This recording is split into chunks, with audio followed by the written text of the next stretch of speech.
Hello दोस्तों, आज मैं आपसे बाबा साहब बी आर अम्बेडकर जी के बारे में कुछ ऐसी बातें बताऊंगा जो आज तक भारतीय जानते ही नहीं है।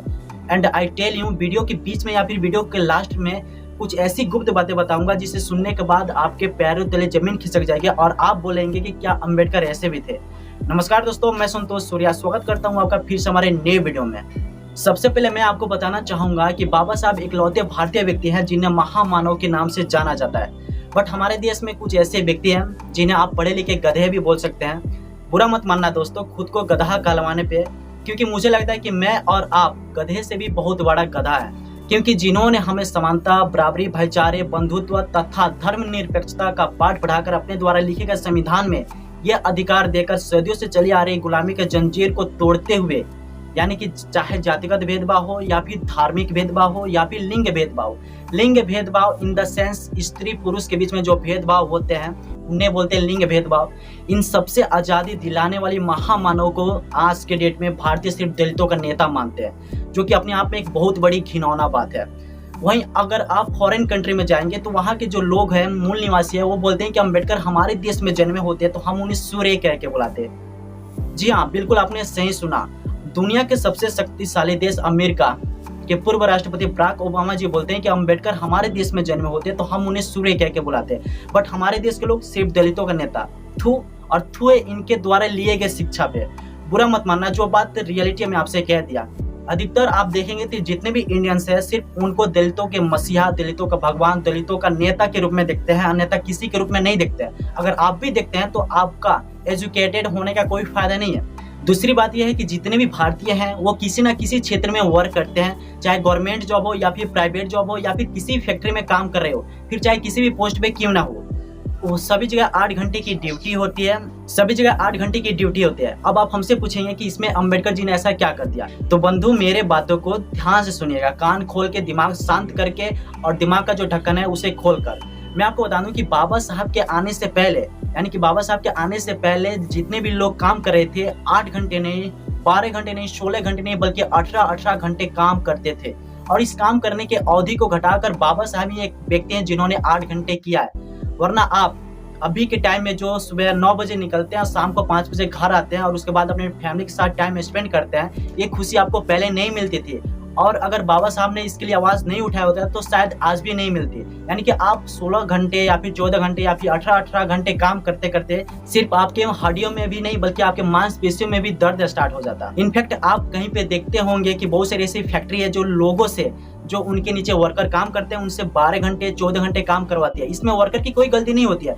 वर्कर को क्या चाहिए? ज्यादा पैसा चाहिए। और कंपनी को क्या चाहिए? फैक्ट्री को क्या चाहिए? जो एमएनसी कंपनी होती है, मल्टीनेशनल कंपनी होती है, उन्हें क्या चाहिए? ज्यादा उनका टाइम चाहिए वर्कर का, इसलिए वो ज्यादा पैसा देती है। और जो वर्कर होते हैं उन्हें चाहिए ज्यादा पैसा। तो आप कहीं पर भी देखते होंगे कि बहुत सारे लोग 16 घंटे भी काम करते हैं, 14 घंटे भी काम करते हैं, 12 घंटे भी काम करते हैं। हालांकि इसमें किसी की गलती नहीं है। कंपनी को चाहिए अधिक टाइम और वो अधिक पैसा भी देती है, उनके लिए ओवर टाइम जिसे बोलते हैं।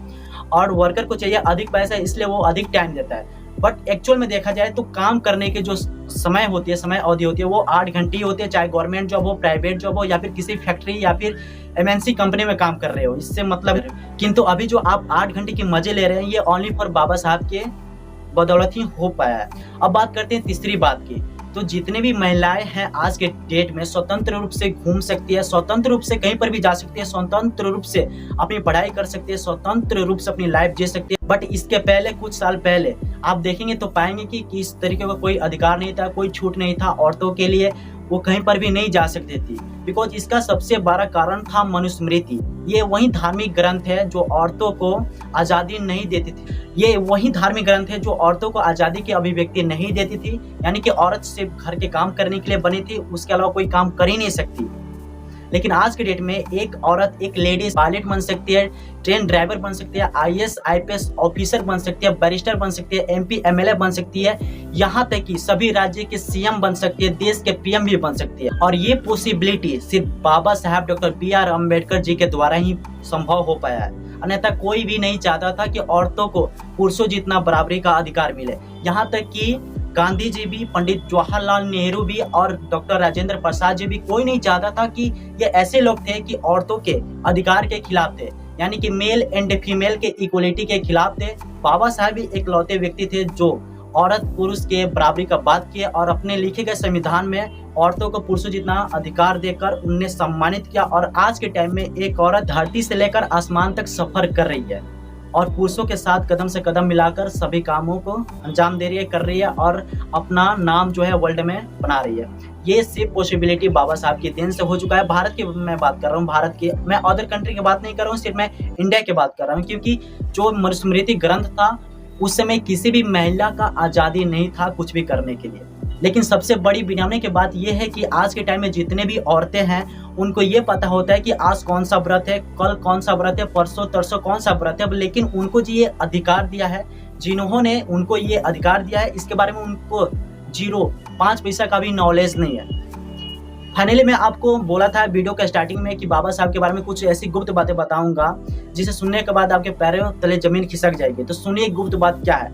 नंबर 1, बाबा साहब इकलौते भारतीय व्यक्ति हैं जिनका दुनिया में सबसे अधिक मूर्ति है। दुनिया में अगर सबसे अधिक किसी की मूर्ति है तो वह है बाबा साहब की मूर्ति है, अन्यथा इसके अलावा किसी और की नहीं है। अगर आप देखेंगे धम्म भारत के अनुसार, यानी धम्म भारत जो न्यूज है उसके अनुसार देखेंगे तो उसमें बताया जाता है कि तथागत गौतम बुद्ध की सबसे अधिक मूर्ति है इस दुनिया में।